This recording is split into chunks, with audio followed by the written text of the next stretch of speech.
Vous savez, moi, j'ai la conviction que ce n'est pas une question de parti au pouvoir. Il faut aussi que les Sénégalais sachent ce qu'ils veulent. C'est très facile aussi, qu'on dise oui, on va mettre le pays à feu et à sang en se prévalant de ses propres turpitudes. Moi, je ne sais pas de quoi demain sera fait. Nous avons beaucoup épilogué sur des listes. On a vu à Dakar ce qui s'est passé. In fine, qu'est-ce qui s'est passé? Le Conseil constitutionnel, seul habilité le droit, à dire le droit en l'occurrence, a dit le droit et a rétabli la liste de Yewwi Askan Wi dans ses droits.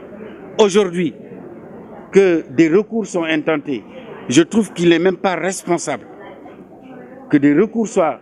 Quand on forme un recours devant une juridiction, mais attendez, soit on a confiance en la justice de son pays, en la capacité de cette juridiction à dire le droit, et c'est ce qui fonde objectivement qu'on fasse un recours devant cette juridiction, soit on considère que cette juridiction ne sert à rien, c'est un pis-aller, et à partir de là, on ne peut plus parler d'état de droit.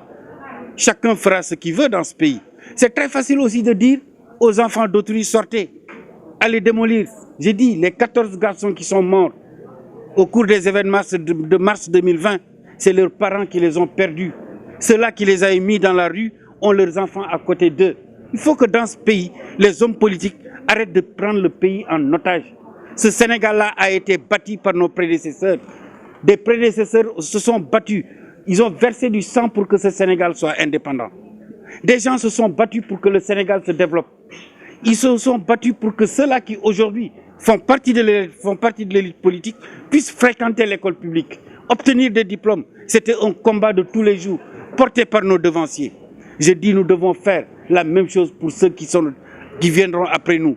Il faut que ce pays, qu'on le laisse comme on l'avait trouvé. Mais la culture du chaos qu'on veut instaurer dans ce pays, pour des raisons politiciennes, je dis encore une fois, pour des raisons politiciennes, je dis, ne se justifie pas. Cela ne se justifie pas. Ce n'est pas une question de parti au pouvoir. C'est une question de responsabilité de ceux qui sont appelés à préserver l'ordre dans ce pays. C'est ça aussi la vérité. C'est une responsabilité des parents qui doivent comprendre que s'ils laissent leurs enfants, leur progéniture dans la rue sur des manifestations qui ne les intéressent même pas, qui ne les interpellent même pas, pour lesquelles ils ne connaissent même pas les raisons, en réalité, c'est eux qui vont perdre leur famille. C'est eux qui vont perdre leurs enfants. Ceux-là qui les mènent dans la rue. Après, ils vont prendre leurs enfants, ils les amènent au Canada, en France ou ailleurs, ou bien ils les ont à côté d'eux. C'est cela aussi ce qu'il faut dire aux Sénégalais.